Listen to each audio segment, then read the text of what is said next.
Well, a mega hello to all of you. This is Fadi, and I'm so excited, of course, to have you back. And by the way, by this time, I'm sure you've watched a number of our videos. So I want to just thank you in advance for your comments, your interactions.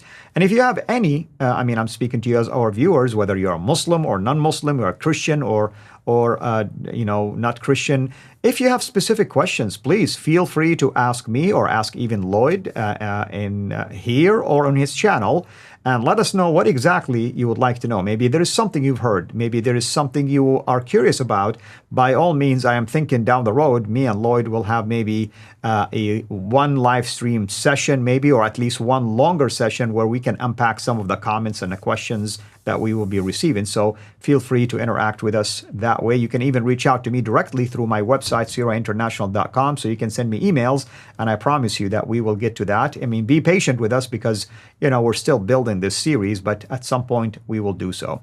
Today's today's episode will deal with what we called the basic definitions of Sharia. And there is a lot of terms, or Sharia terms, I should say, basic definitions of Sharia terms. There's a lot of terms that you're going to hear Lloyd talking about, you're going to hear me maybe referencing, and maybe you've watched already and heard a few things. But I want to make sure that, sometimes when we repeat things, there is a benefit of you grasping the knowledge even better and digging deeper into it, taking a deep dive if you wish. With that in mind, I want to welcome Lloyd again. Lloyd, thank you so much for being here with us. Thank you. I'm really enjoying the series with you, Fadi. Thank you. Same here. So tell us about some of the important terms and the definition of these terms.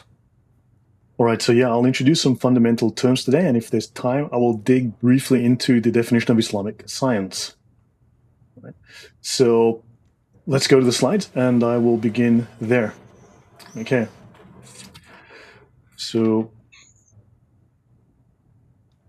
let's start with the word Sharia. Effectively, it is the law of Allah and Muhammad. Let's not get into the debate of whether it means a road, a path to water. That's not important. It is the law of Allah and Muhammad. It is effectively the revealed source of information, which is the Quran, the Sunnah, the Hadith. And when they say Sunnah, technically they also include the CIRA, the Gospels of Muhammad, which are euphemistically called the biographies. Now, you could then call the Gospels the biographies of Jesus too. That's right. Now, notice the Sharia, okay? In the Sharia, Muhammad and Allah are equal in authority. Muhammad speaks with Allah's voice. He may as well be Allah. Let us go have a look in the Sharia. This is taken from the Reliance of the Traveler. Muhammad is called the lawgiver. Allah is called the lawgiver. Notice the lawgiver is synonymous with Allah or his messenger, Muhammad. They are of equal authority. This is shirk directly in the Sharia. And we will find this in the CIRA over and over. Muhammad is the partner of Allah. Correct. Now, the Sharia are eternal values and moral principles. Now, when I say moral, understand we are thinking from a Western point of view. Remember, Islam does not have morals. It has right and wrong. Sorry, no, my apologies. Let me just go back. Remember, I did say earlier, Islam does not have a moral system. It has a legal system, right? Christianity is not a religion of law. It has morals, right? Whereas Islam is a legal system. It has halal and haram. It has legal and illegal. These are very different concepts. This legal system is administered by lawyers, whereas Christian morals are purely, you had the Jewish ceremonial, civil, and moral law. Christianity only has a moral law. It doesn't have ceremonial law. It doesn't have civil law.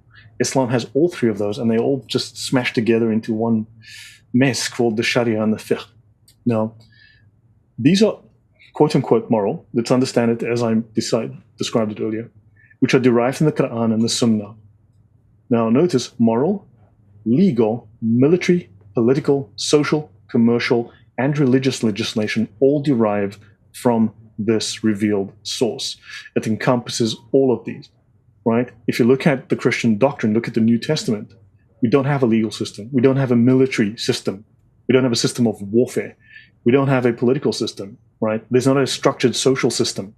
There are certain hints, there are certain moral ideas. We don't have a commercial system. The Bible, the New Testament does not manage commerce, right? And we have no such thing as religious legislation, right?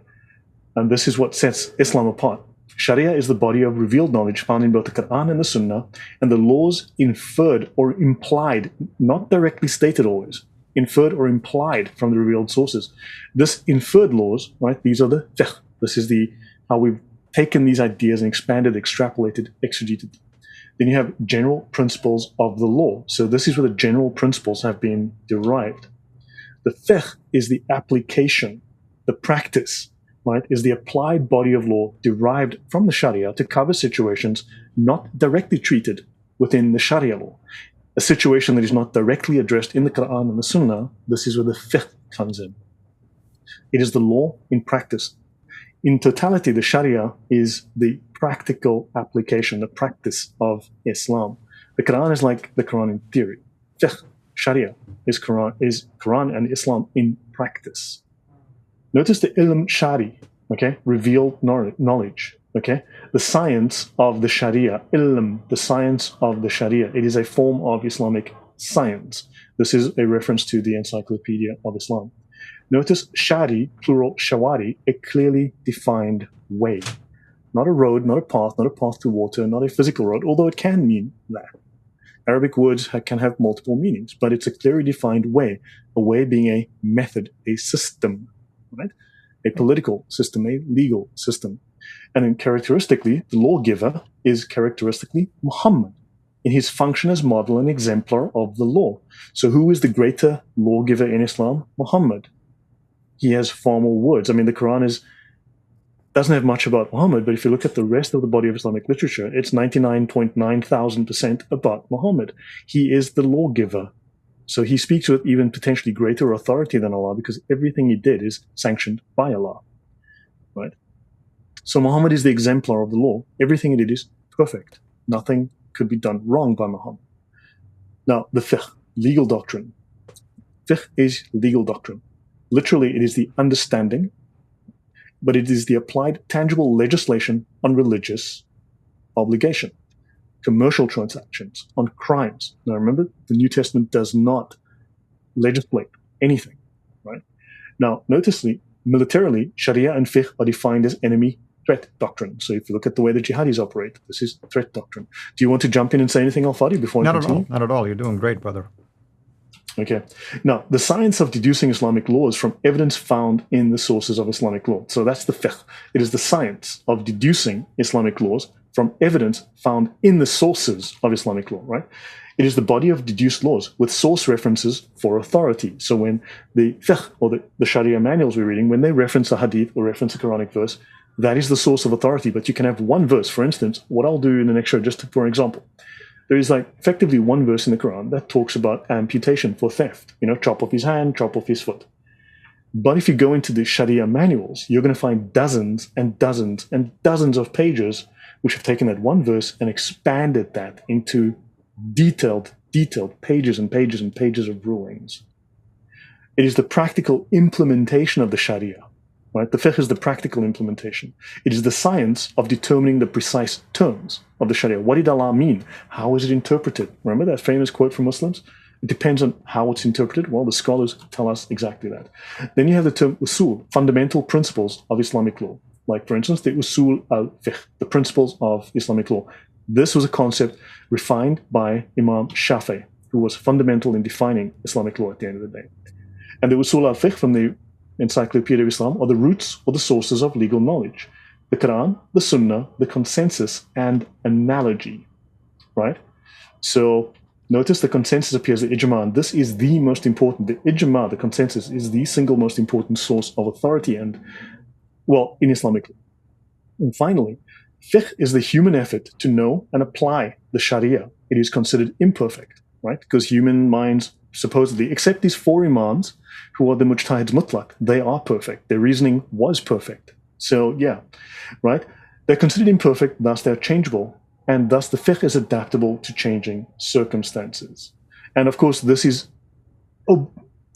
it's really an ambiguous definition because it allows them a little convenient flexibility. They can say, well, the scholars make mistakes. Muslims say that, except no, according to the actual ruling, the scholars are absolute, cannot make an error. I'll pause here. That is absolutely fascinating, of course. And I want to add the word fiqh from an Arabic standpoint, or faqih. You're talking about someone who has special wisdom, wisdom in understanding things, wisdom in trying to comprehend and interpret things. So this is why the fuqaha, or at least it's almost equivalent to the scribe, put it this way, in the Bible. But all that to say is that they play a major role when it comes to Sharia. This is why it's called basically the science or the law of jurisprudence, and that's technically speaking is in reference to this particular body of the Sharia law, technically speaking. You mentioned the word wisdom. Remember I mentioned earlier that it is the gnosis, right? Right. And again, I'll say this, and this is going to be, this often people don't quite understand this, but the Islamic manuals state that Islam is a Gnostic religion. It is the secret knowledge. And the Faqih, as you say, these are Gnostics. So they have hidden knowledge. They have secret knowledge. In fact, they are the prime Gnostics, the greatest of the Gnostics. All the previous Gnostics were just scratching around in the dark. These men have discovered the secret knowledge. Absolutely. Well, thank you so much, as always, for this amazing research and for simplifying such a complex matter. And I hope everybody can see why we are doing it in bits and pieces. But at the same time, you can see why this can take a long time. And I am prepared to take, as long as it takes, basically, or to do as long as it takes in terms of videos, because we want you to have that knowledge, meaning our viewers, to benefit from it, for the purpose of understanding it and hopefully having a more informed and educated conversations with your Muslim friends and Muslim neighbors. And obviously, at the end of the day, we hope that you will invite them to come to Jesus, who came to set us free from the bondage of the law. And this law is no different than the law that Jesus came basically to set us free from, except that law is given by the true God. This law is just a man-made law, which is even more burdensome. This is why Jesus called them Pharisees. Until next time, have a blessed day. Thank you for watching this video. Be sure to like and subscribe to our channel, CIRA International, and click on the bell so that you receive notifications whenever we publish a new video or go live.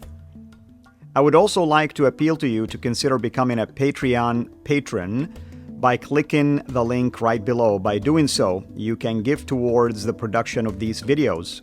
There are also other options for you where you can give to our channel. I thank you from the bottom of my heart.